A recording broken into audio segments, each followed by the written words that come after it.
Perfecto. Bueno, pues entonces, como les decía, vamos a ver enfermedades lisosomales y para ver enfermedades lisosomales, por supuesto, es muy importante dar un pequeño repaso a qué es un lisosoma, ¿no? Entonces, eso está bien importante. A ver, déjenme quitar esto. Bueno, los objetivos de la sesión, vamos a describir la estructura y la función de los lisosomas, conocer e identificar las principales enfermedades lisosomales y vamos a evaluar justamente cómo les va al respecto de entender los temas con algunos casos clínicos, ¿vale? Entonces, como les decía, primero, importantísimo recordar qué es un lisosoma, ¿no? Entonces, los lisosomas, como recordarán, son organelos, ¿no? Son organelos que están obviamente dentro de la célula y que son muy importantes principalmente para dos cosas, chicos.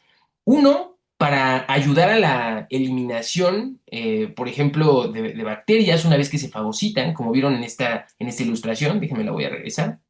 Vean, acá tenemos un macrófago que está fagocitando algunas bacterias y vean, estas bolitas son lisosomas. Los lisosomas liberan su contenido enzimático en la vacuola fagocítica y destruyen básicamente a las bacterias. Esa es una función muy importante de los lisosomas, ayudar para eliminar, justamente en este caso, pues, bacterias o agentes extraños por parte de todas las células fagocíticas, ¿no? En el cuerpo.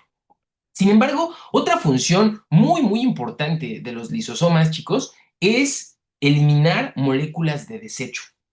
Es decir, los mismos desechos que producen nuestras células van a poder ser eliminados en gran parte gracias a los lisosomas. Entonces, los lisosomas tienen una función de recambio celular. Acuérdense, es muy importante para eliminar desechos de la célula, también es muy importante para eliminar, por ejemplo, bacterias o cualquier cosa que haya sido fagocitada por macrófagos y de todo el sistema fagocitario en nuestro cuerpo. Y también es muy importante, son muy importantes los lisosomas en los procesos de apoptosis y necrosis, ¿no? Principalmente en los procesos de apoptosis. Cuando la célula está en este proceso de muerte celular programada, los lisosomas tienen la capacidad de ayudar a ir desintegrando a la célula.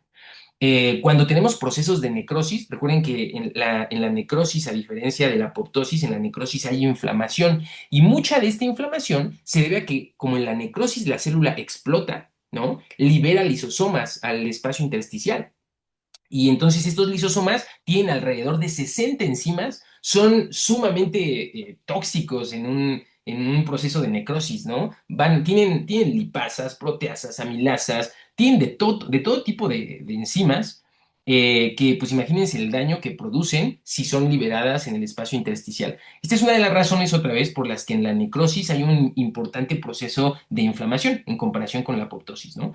Ya luego podemos ver también como ver una pequeña clase de las diferencias entre apoptosis y necrosis para que de pronto si les queda de duda puedan entenderlo mejor. Bueno, un lisosoma primario es un lisosoma que en general está en una etapa temprana de su vida, tiene alrededor de 40 enzimas. Luego tenemos ya los lisosomas secundarios, que son los lisosomas que después de participar en la degradación otra vez de moléculas de desecho o de bacterias, se quedan con restos de organelos o en las vacuolas alimentarias. Estos se llaman lisosomas secundarios. También tenemos los cuerpos residuales que se quedan con elementos no digeribles. Hay veces que las moléculas que se ingieren, por ejemplo, por los macrófagos, no pueden ser eliminados, destruidos por los lisosomas. Estos se llaman cuerpos residuales, ¿no? Les decía que estos lisosomas también tienen un papel muy importante tanto en necrosis como en apoptosis, ¿no? Que sería como este papel suicida de una célula. Em, los lisosomas tienen una función mucho más potente, digamos, en el pH del citosol, del citoplasma, porque es un pH más bajo. Estas son como generalidades, chicos, de los lisosomas. Entonces, recordar su función. Uno, importante en el proceso de fagocitosis para eliminar, por ejemplo, bacterias o cualquier molécula que haya sido fagocitada. Dos, son muy importantes en el proceso de eliminación de desechos de la célula y tres, diríamos que son muy importantes también en los procesos de apoptosis y de necrosis, ¿no? Muy bien, vamos a continuar. Ahora, eh, ya que entendimos un poco sobre qué son los lisosomas, vamos a analizar qué son las enfermedades lisosomales. Em, Fíjense que la principal complicación clínica que vamos a ver en las enfermedades lisosomales es que hay acumulación de desechos dentro de las células. Era lo que les decía, uno de los papeles principales de los lisosomas es la degradación de moléculas de desecho de las mismas células, ¿no? Entonces, ¿qué es una enfermedad lisosomal? Acá se los pongo en texto y ahorita se los voy a explicar más fácilmente. Es un grupo de enfermedades bien heterogéneas caracterizadas por acumulación de moléculas no digeridas o parcialmente digeridas. Producen disfunción celular y anormalidades clínicas que derivan justamente de estas alteraciones de acumulación de moléculas en la célula y van a producir organomegalia, principalmente hepatosplenomegalia, hay macroglosia, por ejemplo. Podemos tener también aumento de volumen ahí de las paredes cardíacas, ¿no? Vamos a ver también alteraciones oculares, de tejido conectivo y, sobre todo, importante, llega a haber disfunción del sistema nervioso central. Y ahorita les voy a explicar por qué es importante el tema de la disfunción en el sistema nervioso central. Pero bueno, a ver, entonces, ¿por qué es que ocurre esta acumulación de moléculas no digeridas o parcialmente digeridas dentro de las células? Básicamente, chicos, las enfermedades lisosomales es porque tenemos alguna alteración genética que hace que los lisosomas tengan menos de las enzimas que normalmente debieran tener. Acuérdense, vamos a regresar tantito. Ay, caray, un segundo. Acuérdense que un lisosoma promedio tiene alrededor de 60 enzimas. Entonces, cualquier alteración genética que produzca una menor cantidad en las enzimas, pues va justamente a producir una acumulación de desechos dentro de la célula y por tanto la clínica de las enfermedades lisosomales. Entonces, ¿qué son las enfermedades lisosomales? Son alteraciones genéticas que hacen que los lisosomas en general tengan menos enzimas de las que debieran tener. Y al tener menos enzimas, esto nos lleva a que la célula acumule desechos. Porque básicamente, acuérdense, los lisosomas son estos organelos que nos ayudan a eliminar desechos de nuestra célula. Y acá les pongo una ilustración muy bonita que lo ejemplifica, ¿no? Acá tenemos un lisosoma normal. Acá tenemos un lisosoma con sustancias de depósito. ¿Por qué se están acumulando sustancias de depósito dentro de los lisosomas? Porque tiene falta de algún tipo de enzima que debiera estar encargada de eliminar estos desechos, ¿no? Y fíjense, acá tenemos ya un lisosoma deformado que aumentó muchísimo su volumen. ¿Por qué? Porque no puede eliminar estos desechos que está acumulando dentro de su membrana, ¿no? Entonces creo que es como bastante simple entender así lo que es una enfermedad lisosomal, ¿no? Al final de cuentas, se acumulan sustratos dentro del lisosoma porque el lisosoma tiene carencia, déficit o ausencia de alguna de estas enzimas que son muy importantes para digerir este material, sobre todo de residuos, ¿no? Muy bien. Ahora, otra vez, algo de generalidades. Saqué una foto de algunos niños con enfermedades lisosomales. Vamos a ver ahorita algunas de las más importantes, chicos, que de pronto si les llegaran a preguntar algo de enfermedades lisosomales, ya sea en el ENARM o en alguna clase tal vez de pediatría, de genética, pues normalmente estas son las que se mencionan, las que vamos a ver a continuación. Entonces, primero, la edad de inicio de síntomas puede ser sumamente variada. ¿Y de qué depende qué tan pronto o qué tan tardíamente aparezcan los datos clínicos? Básicamente depende de la cantidad de genes alterados, por tanto, de la cantidad de deficiencia enzimática. Es más, hay algunas personas que llegan a presentar manifestaciones clínicas de las enfermedades lisosomales en edades bien avanzadas porque tenían como cierta reserva enzimática. O a lo mejor solamente tenían un par de genes alterados. Entonces, no es que falten las enzimas, sino que sí había un poquito, ¿no? Había un poquito de enzimas. Entonces, la enfermedad lisosomal va a ser más grave dependiendo de la cantidad de enzimas que faltan en el cuerpo, ¿no? Y otra vez, la presentación clínica va a ser más tardía cuando tenemos algo de reservorio enzimático. Entonces, esto hace que, otra vez, el inicio de la clínica sea variado. Entre más temprano aparezcan los síntomas, es porque, pues, justamente la deficiencia enzimática es más grave, porque normalmente hay más genes alterados, ¿no? Hay heterogeneidad fenotípica en familias con mutaciones idénticas Esto es como sumamente interesante, ¿no? O sea, familias que tienen la misma ausencia o alteración genética pueden llegar a tener justamente manifestaciones clínicas diferentes, ¿no? Ahora, ¿cómo es que se clasifican las enfermedades lisosomales? Pues básicamente se van a clasificar de acuerdo a el sustrato que se acumula. Es decir, si nos falta, por ejemplo, una enzima que desintegre lípidos, pues acá podríamos tener, por ejemplo, acumulación de esfingolípidos, ¿no? Fíjense, podemos tener acumulación de oligosacáridos, podemos tener una mucolipidosis, ¿no? Porque acumula mucolípidos, mucopolisacaridosis, trastornos de almacenamiento de lipoproteínas. También, ahorita lo vamos a ver más adelante, hay algunos pacientes con enfermedades lisosomales que no necesariamente tienen disminución o ausencia de enzimas, sino que a veces el problema es que los transportadores de esas enzimas no llevan a las enzimas a los lisosomas, que es donde tendrían que estar. Ahorita vamos a ver un ejemplo de ello para que lo chequen, ¿no? Tenemos la lipofuscinosis coroides neuronal y otros tipos. Ahorita les voy a enseñar también un cuadro más grande de la clasificación de las enfermedades lisosomales. Acuérdense que igual cualquier duda, ahorita al final la revisamos. Bueno, ahora, ¿qué onda al respecto del tratamiento para las enfermedades lisosomales? Yo siempre digo que en general, la medicina es como bastante obvia, en general, ¿no? Si de pronto el problema en las enfermedades lisosomales es que a los pacientes les faltan cierto tipo de enzimas, pues uno pensaría, un poco con lógica, que el tratamiento es pues justamente la terapia enzimática externa. Si le faltan enzimas, pues le damos enzimas, ¿no? Entonces, esta terapia enzimática externa, otra vez como lo dice acá, es cada vez más prometedora.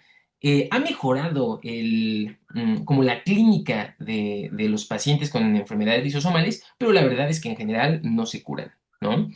Em, Algunas de las terapias que se han visto también como que llegan a ayudar bastante son las células madre hematopoyéticas, ¿no? Sobre todo porque, fíjense, uno algunos de los síntomas de la clínica más importante en pacientes con enfermedades lisosomales es el retraso psicomotor por afectación del sistema nervioso.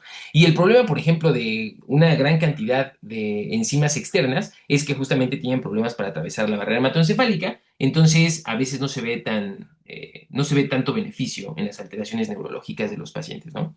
Fíjense. Acá les pongo algunas de las principales enfermedades lisosomales con la enzima, que sería como su terapia ideal, y la principal eficacia clínica que vamos a ver después de la administración de enzimas. Por ejemplo, en la enfermedad de Gaucher, lo que falta es la glucocerebrosidasa. Esa es la enzima que falta, ¿no? Entonces, la terapia que se ha desarrollado, que pues, es una enzima justamente externa, recombinante humana, se da la imiglucerasa, ¿no? Estos pacientes se ha visto que mejoran mucho en su hemograma. Son pacientes que en general están con anemia, alteraciones en plaquetas, neutrófilos, ¿no? Y también algo importante es que hay reducción de la organomegalia. Si vamos a tener una enfermedad lisosomal donde es muy típico y clara la organomegalia, sería la enfermedad de Gaucher. Ahorita les voy a enseñar algunas imágenes, pero justamente los pacientes con la enfermedad de Gaucher, que es por deficiencia de glucocerebrosidasa, hacen una organomegalia, hepatoesplenomegalia bien importante. Y también quiero un poco que se entienda la base de por qué hay organomegalia, ¿no? Acuérdense que dijimos que el problema en las enfermedades lisosomales es que acumulan sustratos dentro de los lisosomas, como la imagen que habíamos visto acá, ¿no? Se acumulan sustratos, vean cómo los lisosomas se deforman, se hacen grandes, entonces de pronto una célula puede estar completamente llena de lisosomas deformados que están llenos de sustrato. Esto hace que la célula crezca, el tejido crezca y se produce también la organomegalia, ¿no? Y esto lleva también a una disfunción orgánica. Acuérdense que en la enfermedad de Gaucher, la organomegalia principalmente se ve en hígado y en vaso, produciendo una hepatoesplenomegalia, ¿no? En la enfermedad de Fabry, la terapia que se da es la algidasa alfa, también puede llegar a faltar la algidasa beta, ¿no?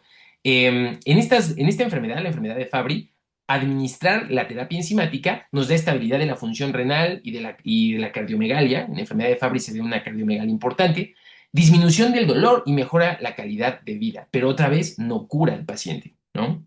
Eso es importante. Tenemos mucopolisacaridosis tipo 1, tipo 2, tipo 4, tipo 6. Nosotros vamos a ver dos de estas mucopolisacaridosis aquí en la sesión. Y aquí está justamente la enzima que se les da como tratamiento, ¿no? Mejoran función respiratoria y la marcha, reduce la organomegalia. Otra vez, también acá, el mismo efecto.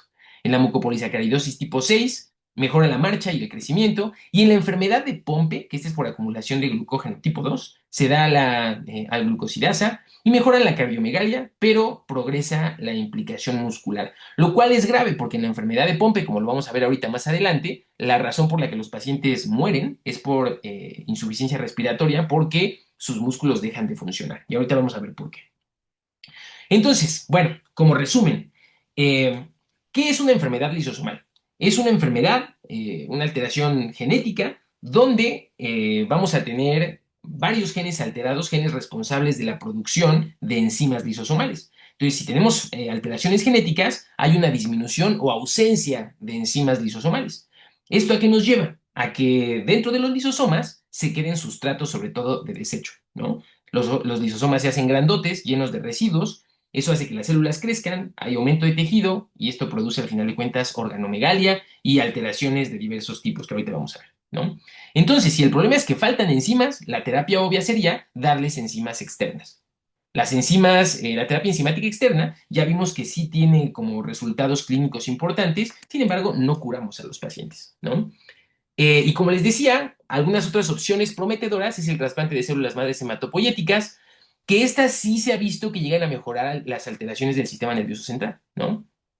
Es importante administrarla en etapas tempranas, porque justamente si te tardas mucho en diagnosticar, pues el daño neurológico principalmente, pero también el daño a órganos blanco, pues va a ser mayor. Entonces, entre más temprano inicies la terapia, le va a ir mejor, ¿no? Y esto en combinación con la terapia enzimática externa, pues hace que se tengan los mejores resultados. Como ustedes saben, las enfermedades lisosomales están clasificadas dentro de las enfermedades raras, ¿no? Y esto hace que también pues, las terapias sean carísimas. La verdad es que en general las familias que tienen familiares justamente con enfermedades lisosomales, normalmente se acercan mucho a organizaciones de la sociedad civil para poder tener acceso a las terapias que en general son caras, ¿no? Bueno, vamos a ver entonces algunas de las manifestaciones clínicas. Vamos a empezarnos a meter a la clínica y luego vamos a analizar algunas de las enfermedades lisosomales más importantes.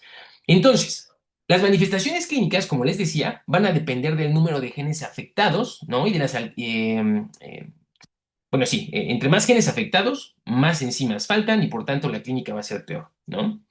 Eh, Algo que es importante es que las células del sistema fagocítico mononuclear, como los macrófagos, los monocitos, los neutrófilos, suelen tener más material acumulado, porque ya habíamos dicho que son las células responsables de eliminar, por ejemplo, pues, moléculas que han sido fagocitadas, ¿no? Entonces, para ellas los lisosomas son bien importantes. Luego, por ejemplo, hay mucho daño neuronal porque, como saben, en general, las neuronas tienen una tasa de replicación muy baja, sobre todo ahí en el nivel del hipocampo, pero en general, pues con las neuronas que naciste son las neuronas que vas a vivir casi toda tu vida. Sí hay células madre en la región, bueno, en el sistema nervioso central, pero la verdad es que hay un recambio muy lento. Por tanto, estas moléculas de desecho que producen las neuronas se van a acumular mucho más, ¿no? Justamente porque el periodo de vida de una neurona es bastante, bastante largo. Entonces, justo lo que les pongo acá, las neuronas y la glía suelen verse más afectadas por el bajo índice de recambio celular. Se acumulan por mucho más tiempo desechos, entonces se van a ver dañadas. De allá, justamente, que entonces el sistema nervioso central sea de los sistemas más afectados por las enfermedades lisosomales, ¿no? Eh, y lo que les decía, muchas veces cuando tenemos pacientes ya en edad adulta, siendo adolescentes, que empiezan a manifestar datos clínicos de enfermedades lisosomales, la aparición tardía justamente se debe a que son versiones fenotípicas leves, ¿no? Hay pocos genes que están dañados o hay actividad enzimática residual. Todavía tenían ahí como suficiente enzima o se producía un poquito de la enzima para que no hubiera manifestaciones clínicas hasta etapas tardías. Bueno, ahora vamos a ver rapidísimo la fisiopatología en esta ilustración muy bonita de una de las principales enfermedades lisosomales, que es la enfermedad de Gaucher, ¿no? Como les había dicho, la enfermedad de Gaucher se caracteriza por la deficiencia de glucocerebrosidasa, ¿no? Esa es la enzima que falta. Entonces, acá lo que ya habíamos explicado, vean, los lisosomas, como les habíamos dicho, eliminan residuos celulares. Acá tenemos justamente un lisosoma con glucocerebrósidos, porque falta glucocerebrosidasa. Y al final, vean cómo hay un montón de lisosomas con glucocerebrósidos acumulados, ¿no? La célula se hace muy grandota y por eso se hace grande el hígado, se hace grande el vaso, y hay organomegalia, ¿no? A esta célula llena de lisosomas con glucocerebrósidos se le llama la célula de Gaucher, ¿no? Al final de cuentas, como les decía, entorpecen la función celular y aumentan su volumen, llevando a la importante organomegalia de Gaucher, que principalmente se va a ver justamente con una importante esplenomegalia y una hepatomegalia, ¿no? La hepatomegalia nos va a llevar ahí a procesos cirróticos, que ya estaremos viendo clases de cirrosis más adelante. Eh, a nivel de la médula ósea, va a haber alteraciones en el hemograma, vamos a producir menos glóbulos rojos y plaquetas, llevándonos a una anemia y a sangrado, ¿no? Porque tenemos trombocitopenia. Entonces son pacientes anémicos que tienden también al sangrado por la disminución de los megacariocitos y luego plaquetas, ¿no? Entonces recuerden que va a haber alteración de la médula ósea y alteración en los huesos, ¿no? Justo recuerden que la hematopoiesis, sobre todo en los niños, se lleva a cabo en huesos planos y en la epífisis de los huesos largos, ¿no? Los huesos van a ser delgados, van a ser frágiles, van a doler los huesos. El dolor óseo es como muy importante en la clínica de la enfermedad de Gaucher. Se llegan a fracturar y hay infecciones recurrentes. Acuérdense que los lisosomas son también importantes para eliminar bacterias, ¿no? Para eliminar células y moléculas fagocitadas. Entonces también vamos a tener cierto nivel de inmunosupresión. Se acumulan los glucocerebrósidos en el sistema nervioso central y esto nos va a producir también un retraso psicomotor grave, estrabismo, hipertonía y convulsiones, ¿no? Entonces, si hiciéramos un resumen de la clínica de la enfermedad de Gaucher, tendríamos dolor óseo, abdomen abultado, cansancio y hemorragias, ¿no? El dolor óseo por la afectación a médula ósea, afectación a huesos, el abdomen abultado por la hepatosplenomegalia y el cansancio por la anemia y las hemorragias por la plaquetopenia, ¿no? Importante que vamos a tener. Bueno, entonces acá podemos ver un ejemplo muy rápidamente explicado de una enfermedad lisosomal. ¿Qué causa la enfermedad de Gaucher? La alteración en los genes que producen la glucocerebrosidasa, que es una enzima que elimina glucocerebrósidos. Entonces, si no hay suficiente enzima, se acumulan los glucocerebrósidos dentro de los lisosomas, se hace una célula grandota, produce organomegalia y al final la disfunción orgánica, ¿no? Muy bien, chicos, vamos a avanzar. Eh, Fíjense, vamos a hablar acá de otra enfermedad lisosomal, que es la enfermedad de Niemann-Pick. La enfermedad de Niemann-Pick nos permite entender que las enfermedades lisosomales no solamente se desarrollan cuando tenemos un déficit o ausencia enzimática en los lisosomas, era lo que les decía hace ratito. Acá podemos ver una variante de la Niemann-Pick, que es la Niemann-Pick tipo C, donde el problema no está en la producción de enzimas, sino en los transportadores enzimáticos. Aquel problema es que cuando la enzima ya fabricada por los ribosomas, pues va a entrar en el retículo endoplásmico rugoso, de ahí se va hacia el complejo de Golgi, y una vez que llega al complejo de Golgi, que normalmente empaqueta estas enzimas, y es el responsable de mandarlo a los lisosomas, ahí está el problema. Estas enzimas que ya fueron producidas, que ya están en el complejo de Golgi, no llegan a los lisosomas. Entonces ahí no es un problema en la producción de enzima, sino un problema de transportadores. Bueno, en general, fíjense, la enfermedad de Niemann-Pick lo que va a causar la deficiencia enzimática es una mutación en el gen CMPD1, ¿no? Eh, Ahora, o sea, en este gen vamos a tener como dos variantes, que va a ser la enfermedad de Niemann-Pick tipo A y la tipo B. ¿Qué es lo que va a pasar acá? Eh, Básicamente vamos a tener deficiencia de una enzima que se llama esfingomielinasa ácida, ¿no? Así, esfingomielinasa ácida. Entonces, la variante A y la variante B va a depender del nivel de falta o ausencia de la esfingomielina ácida. En la Niemann-Pick tipo A hay ausencia total. Por tanto, evidentemente, el niño va a tener alteraciones más tempranas y más graves. En el Niemann-Pick tipo B sí hay como enzima residual. Entonces, la enfermedad es menos grave y la presentación de los datos clínicos es más tardía. Entonces, si nos falta esfingomielina ácida, se va a acumular esfingomielina, ¿no? Entonces la esfingomielina se va a acumular otra vez dentro de los lisosomas. Acuérdense que esto hace que aumente el tamaño de las células y se va a dar toda la clínica de una paciente con Niemann-Pick, que generalmente tiene alteraciones neurológicas, también un déficit psicomotor. Hay alteración también en el hígado, en el vaso, y algo muy importante y que se diferencia mucho con Gaucher es que acá hay muchas manifestaciones respiratorias, ¿no? Ahora fíjense, dijimos que, bueno, ya entendimos, me parece que Niemann-Pick tipo A y tipo B es una mutación en este gen. Cuando hay alteración total del gen, pues tienes un Niemann-Pick tipo A, porque hay una ausencia completa de la esfingomilinasa ácida. Cuando la mutación no es tan grave, sí se produce un poco de enzima residual. Entonces, tenemos Niemann-Pick tipo B, que es más tardía y con una clínica más tranquila. Ahora, vámonos a la enfermedad Niemann-Pick tipo C. Les decía que acá el problema no es la fabricación de la esfingomielinasa ácida.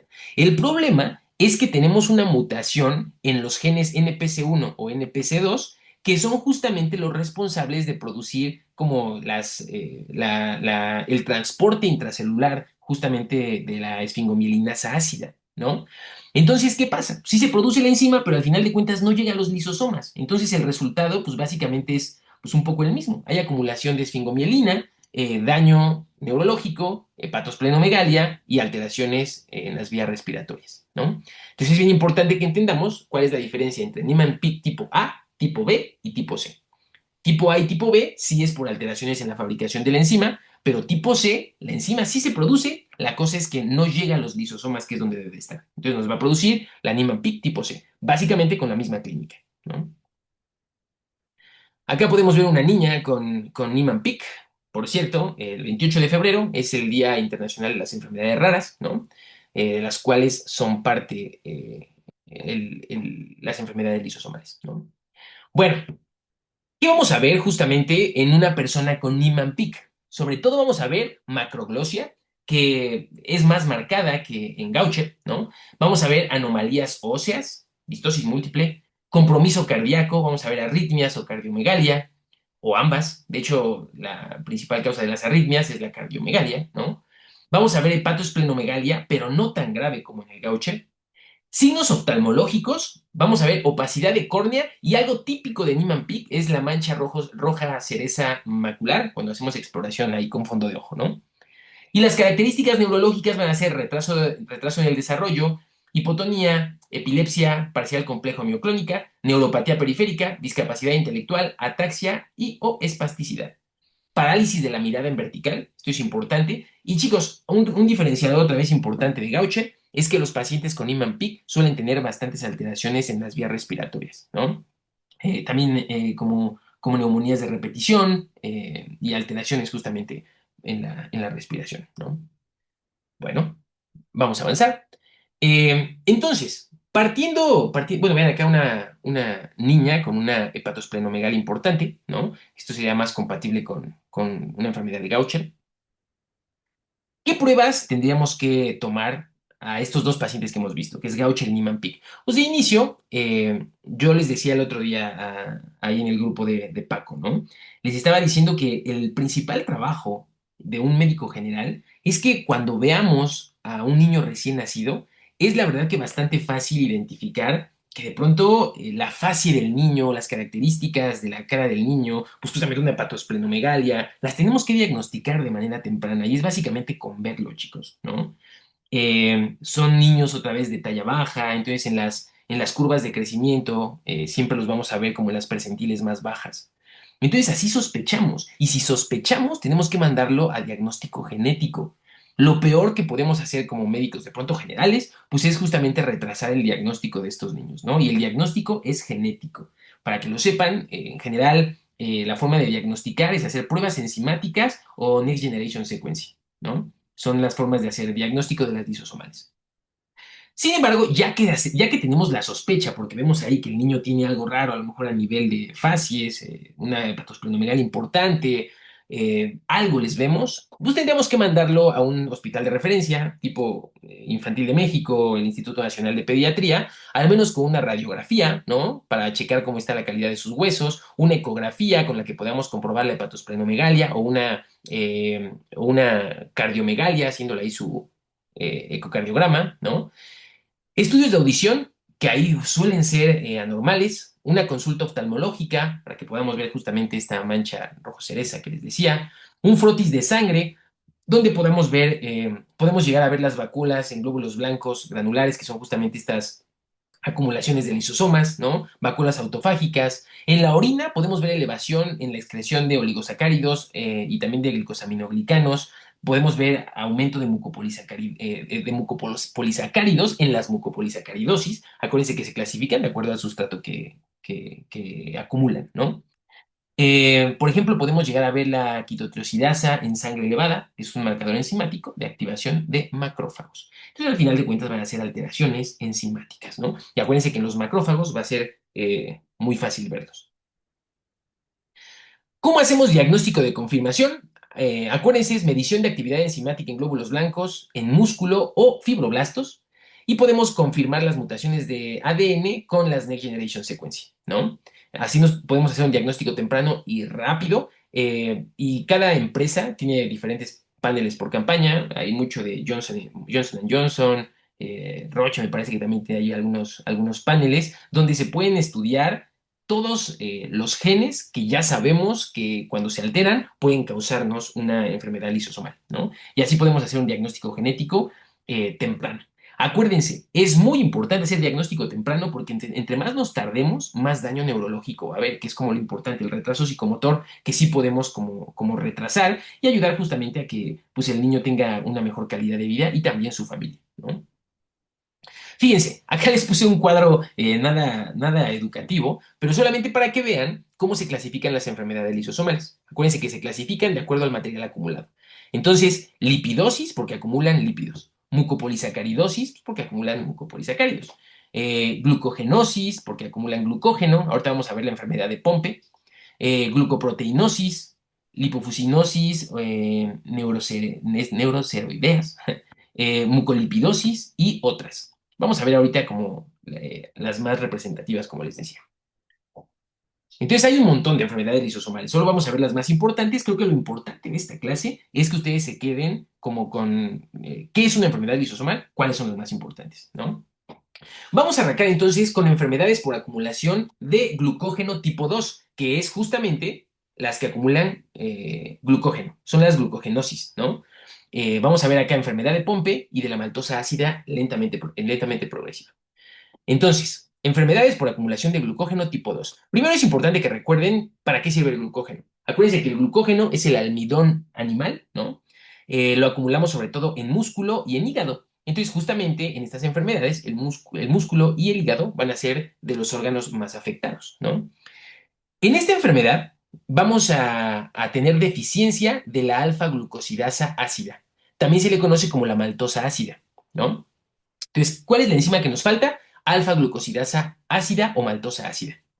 ¿Qué es lo que se va a acumular? Pues justamente hay acumulación intralisosomal de glucógeno en muchos tejidos, principalmente en músculo y en hígado, ¿no? Acuérdense que es glucógeno tipo 2 el que se acumula. Bueno, solo para que recuerden que el glucógeno es el almidón animal y nos sirve para almacenar glucosa, ¿no? Si hacemos gluconeogénesis, formamos glucógeno. Glucogenólisis, vamos a liberar glucosa de estos almacenes de glucosa, ¿no? Bueno, acá podemos ver justamente a un niño con enfermedad de Pompe y es importante decirles que hay como dos variantes de la enfermedad de la maltosa ácida.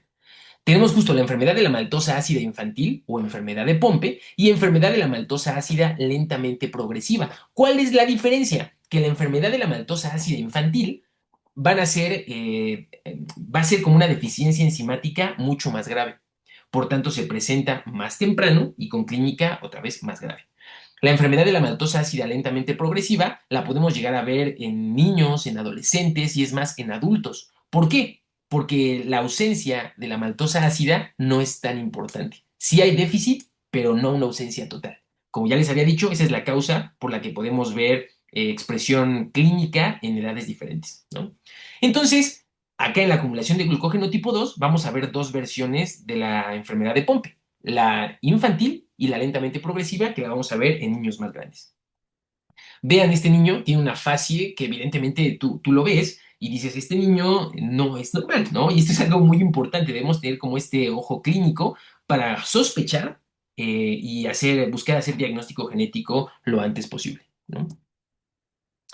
Bueno, vamos a iniciar con la maltosa ácida infantil, la enfermedad de Pompe. Comienza en los primeros 6 meses de vida.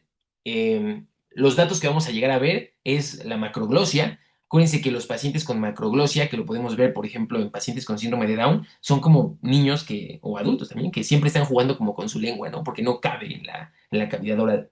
Entonces ahí vamos a ver la macroglosia. Hay cardiomegalia progresiva. Acuérdense que es acumulación de glucógeno tipo 2. ¿Dónde se acumula el glucógeno? En hígado y en músculo. Entonces, pues el corazón es un músculo, entonces hay cardiomegalia porque hay acumulación de este glucógeno en los miocitos, ¿no?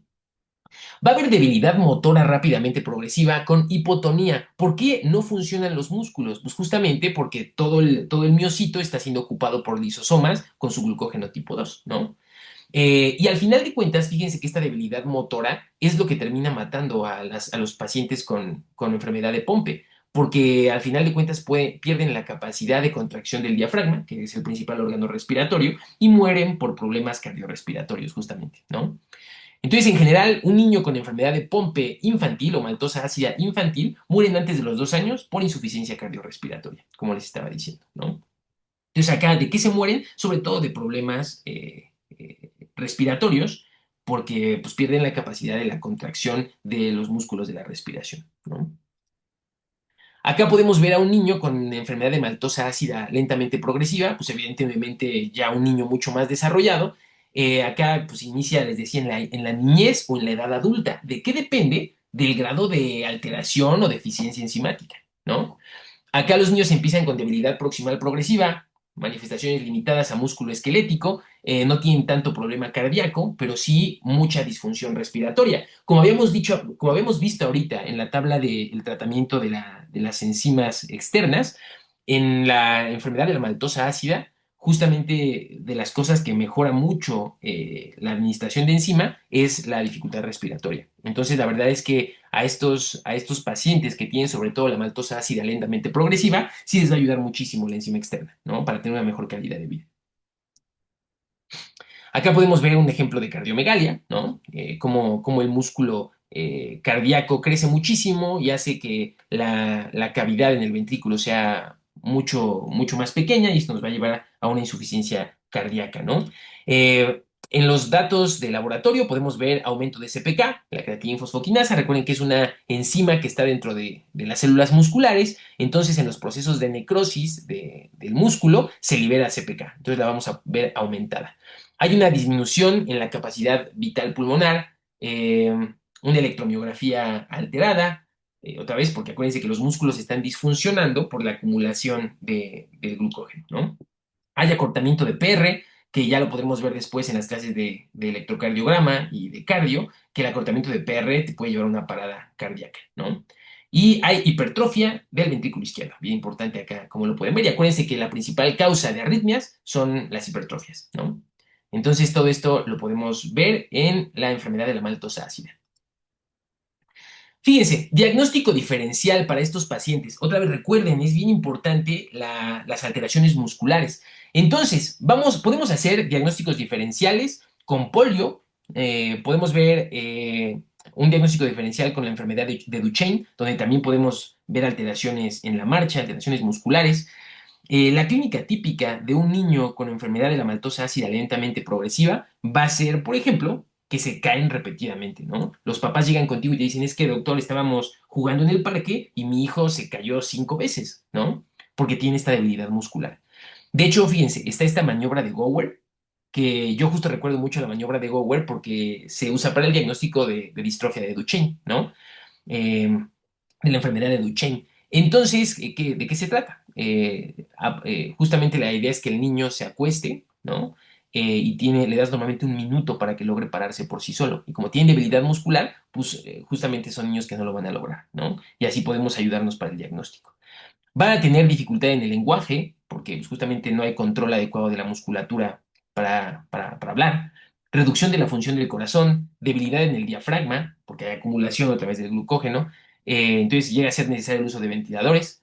Hay retraso psicomotriz, pérdida de la masa muscular y hay inflamación. Esto es importante porque acuérdense que las células musculares también se están rompiendo. Y esto nos lleva justamente a un dato clínico importante, que son las pantorrillas con desarrollo exagerado. Se da una pseudohipertrofia de las pantorrillas, ¿no? Pero es justamente por un proceso inflamatorio.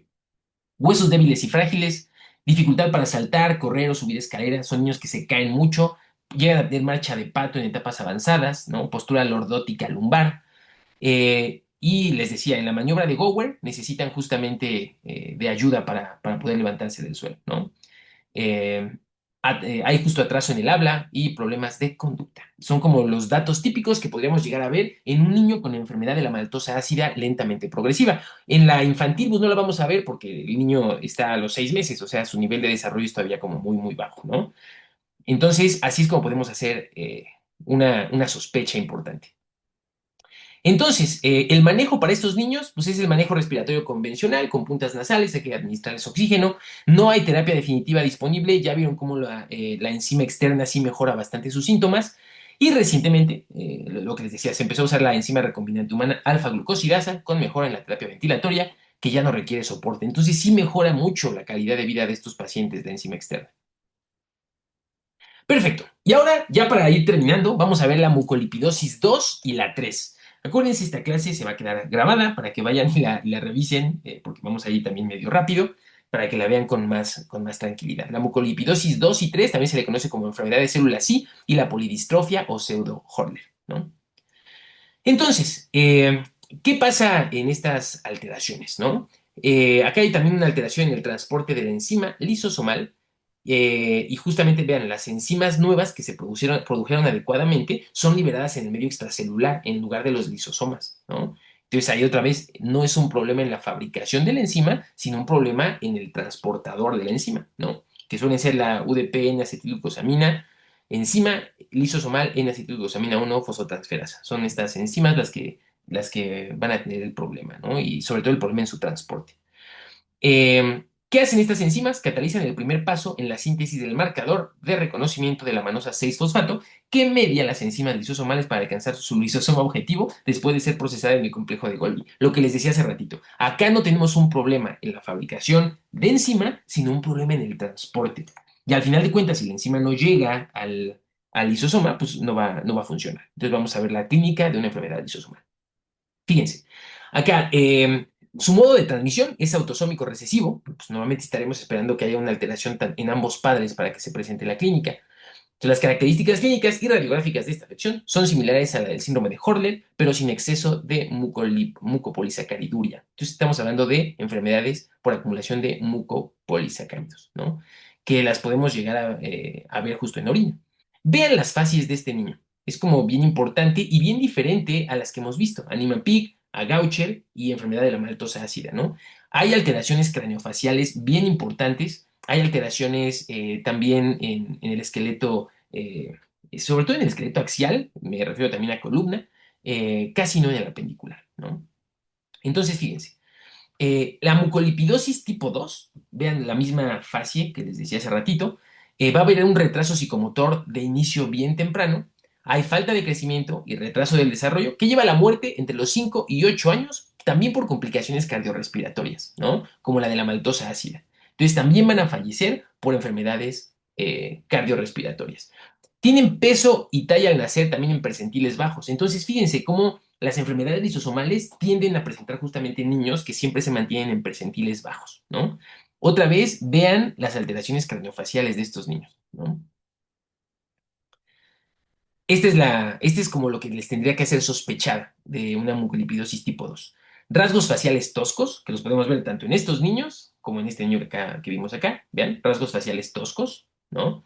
Hay anomalías craneofaciales, movimiento articular restringido a pesar de la hipotonía generalizada, porque no es un problema muscular, es un problema en las articulaciones. Hay hiperplasia gingival, vean, en este niño se ve mucho mejor la hiperplasia gingival, ¿no? Entonces se ve así como que desarrollan un hociquito, ¿no?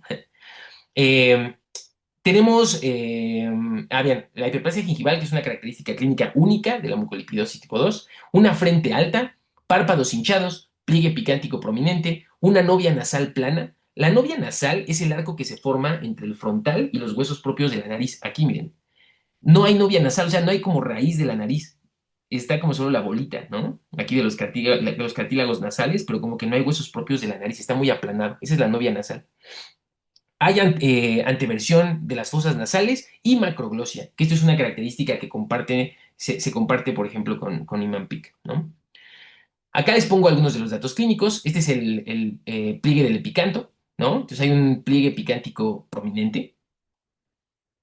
Normalmente vamos a ver anomalías esqueléticas del esqueleto apendicular. Les decía, las principales alteraciones son en el esqueleto axial, pero en el esqueleto apendicular podemos ver justamente, bueno, la cifoescoliosis es en la columna, es axial.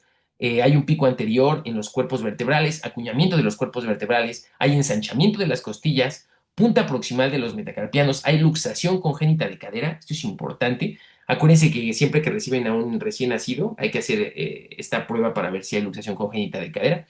Hay fracturas, talipies equinovaro bilateral, como lo pueden ver, aquí hay un equinovaro bilateral, y deformidad en garra, en la mano, ¿no? Aquí está el acuñamiento de los cuerpos vertebrales, vean cómo se hace como un pico en los cuerpos vertebrales, y esto produce justamente esto, que es el pico anterior de la columna, ¿no? Vean, es por el acuñamiento de los cuerpos vertebrales.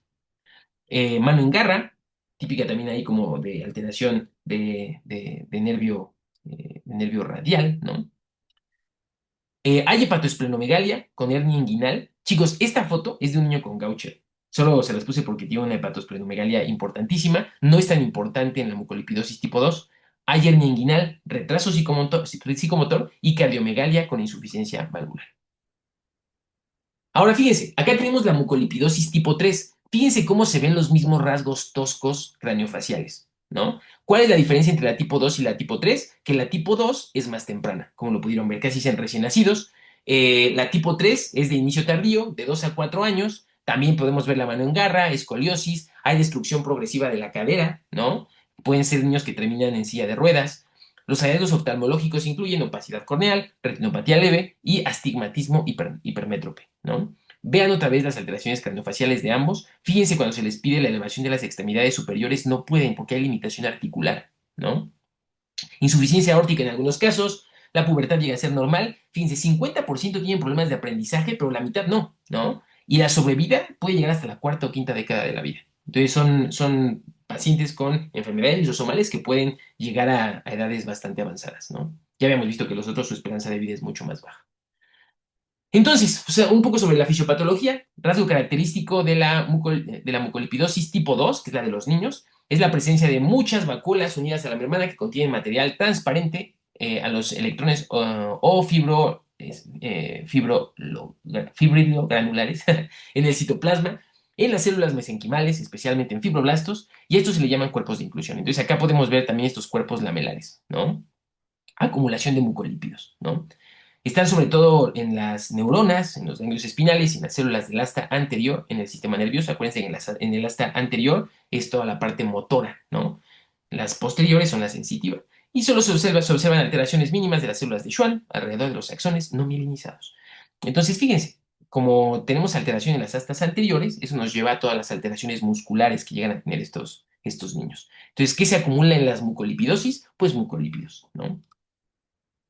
Muy bien, tratamiento para estos niños, antibiótico para las infecciones de vías aéreas superiores que suelen ser repetitivas, terapia física para la progresión de la inmovilidad articular. Acuérdense que lo que no se usa se atrofia, entonces estos niños necesitan mucha terapia física por las alteraciones articulares que van teniendo. Vean cómo todos comparten esta hipertrofia gingival de la que hablábamos, ¿no? Las facciones toscas de la cara, el pico por el acuñamiento vertebral, y hay justamente estas alteraciones articulares, ¿no?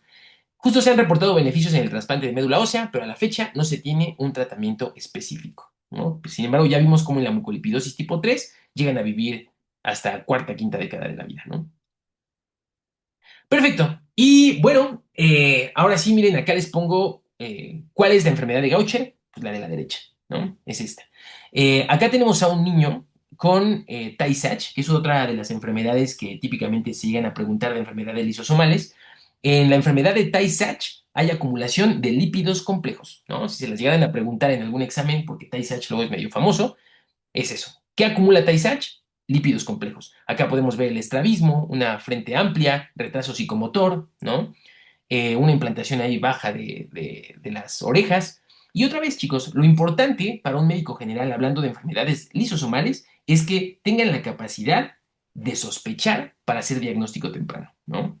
Entonces, siempre que vean hay facies que no les convencen, alteraciones craneofaciales, obviamente una organomegalia, sospechen enfermedades lisosomales, ya vieron cómo se hace el diagnóstico con justamente pruebas de las reacciones enzimáticas, Next Generation Sequencing, que es diagnóstico genético, mándenlo a un centro de referencia, al menos con su VH, un ultrasonido abdominal, un ecocardiograma, su electro, ¿no?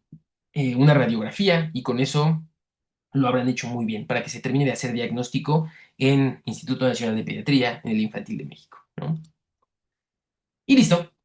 Esta es la primera clase, la clase de enfermedades lisosomales, chicos. Y me gustaría rapidísimo, antes de irnos, que veamos rápido unos casos clínicos. Entonces, a mí me gustaría muchísimo que acá sí participen. Entonces, activen sus micrófonos y vamos haciendo análisis de un par de casos clínicos nada más para terminar a tiempo y no robarles más de 5 minutos. Eh, ¿Alguien que me ayude, por favor, a leer el caso clínico? ¿Quién prende su micrófono y se anima?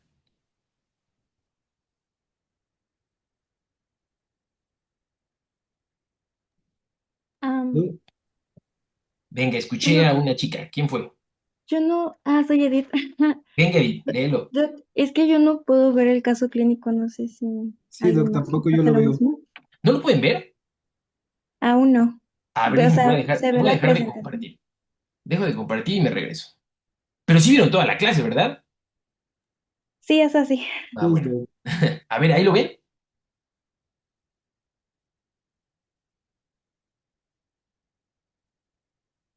¿Se ve, chicos? Sí, ya se ve. Venga, Edith.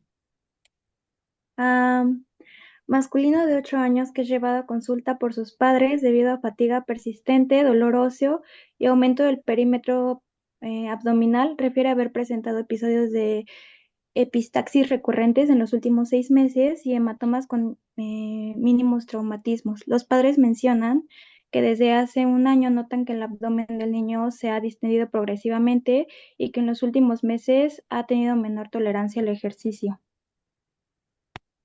Venga, antecedentes personales. Producto de gesta normoevolutiva sin complicaciones perinatales, desarrollo psicomotor acorde a la edad hasta los 6 años, cuando comenzó a presentar fatiga fácil y disminución de crecimiento de estatura. No antecedentes de enfermedades hematológicas previas. Parecía un niño sano, ¿no, Edith? Entonces, vamos a hacer el análisis rapidísimo. ¿Por qué llega con nosotros? Dicen sus papás que se fatiga rapidísimo, tiene dolor óseo y aumento de perímetro abdominal. Creo que es lo más importante. Ah, epistaxis recurrente, hematomas con mínimo traumatismo. ¿Por qué crees que sangre tanto, Edith? ¿Por qué crees que le salgan hematomas con el mínimo traumatismo? ¿Qué crees que lo explique?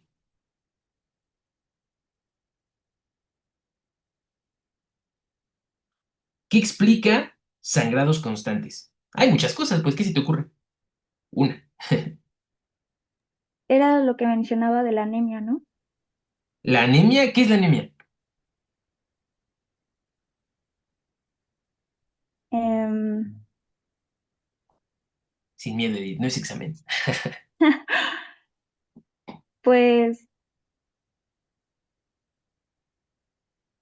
No, pero está bien, te voy a ayudar. no, es Acuérdense. la plaquetopenia, no, es lo que Exacto, mencionaba de la exacto, Edith, plaquetopenia, ¿no? Sí, exacto, exacto. O sea, no es lo mismo. La anemia es sí, disminución de no, glóbulos rojos.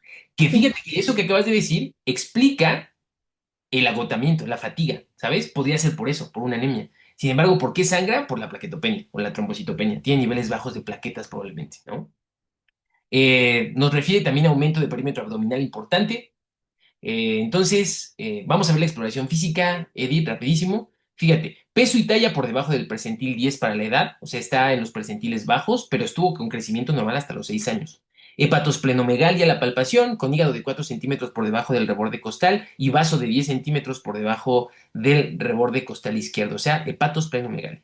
Equimosis en extremidades sin datos de inflamación articular, o sea, solo moretones, ¿no? Palidez cutáneo mucosa, que nos puede estar explicando la anemia. Dolor a la palpación ósea en tibias y fémures. Esto es muy importante, el dolor óseo. ¿Te acuerdas, Edith, en qué enfermedad dijimos de las que vimos que había dolor óseo? Que era como una característica importante. Em, Enfermedad de Gaucher. Vientos. Bien, bien, bien. Es como nos vamos para allá, vamos pensando en eso, ¿no? Laboratorios, hemoglobina 9,5. Esto es una anemia. A ver, alguien de los que están, incluyendo Edith, si lo sabes, ¿cuál sería el mínimo de hemoglobina para un niño que tenía 8 años? De niños desde 11. Eso, 11 miligramos, ¿no? 11 miligramos de cilitro. Entonces, está con una anemia, ¿no? Hematocrito de 29%, está bajo, un volumen corpuscular medio de 84 femtolitros. Esto nos da una anemia normocítica, ¿no? Entonces, es una anemia normocítica. Esto es importante. Plaquetas de 110,000, acuérdense que consideramos normal de 150 a 450,000. Entonces, tiene plaquetopenia. Leucocitos de 6,500 están normales, lo podemos considerar normal de 3,500 a 10,000, algunos lo ponen como 11,000. Fosfatasa ácida elevada, ya acá tenemos el diagnóstico, ¿no? Y enzima beta-glucocerebrosidasa disminuida. ¿Cuál es la enzima que tenemos ausencia en la enfermedad de Gaucher, Edith? La glucocerebrosidad. Exacto. Entonces acá lo que le hicieron fue justo una prueba de actividad enzimática. Y ya te dijeron, no, ¿sabes qué? Tiene la actividad de la beta-glucocerebrosidasa disminuida. Con eso ya básicamente tenemos el diagnóstico. En la imagenología le hacen una resonancia magnética de huesos largos. Hay infiltración medular con patrón en matraz de Erlenmeyer, en fémures, típico también de la alteración ósea en Gaucher, ultrasonido abdominal con hepatosplenomegalia sin signos de hipertensión portal, ¿no? O sea, todavía no tiene ahí como una cirrosis, ¿no? Que nos hablaría de una hipertensión portal. ¿Cuál es el diagnóstico más probable y el mecanismo fisiopatológico subyacente? ¿Con qué te quedas, Edith? Con la B. Enfermedad de Eso, Gaucher. Gaucher, ¿no? Ya nos dieron el diagnóstico, pero es importante el caso para que vean cuál es la presentación clínica. Entonces, depósito lisosomal de glucocerebrósidos por deficiencia de beta-glucocerebrosidasa. Muy bien. ¿Cuál es el tratamiento específico para esta enfermedad? Enzima recombinante sustituido. Perfectísimo. Ya dijimos, si falta una enzima, se la ponemos, ¿no? Y listo, vamos a quedarnos acá porque ya les robé más tiempo.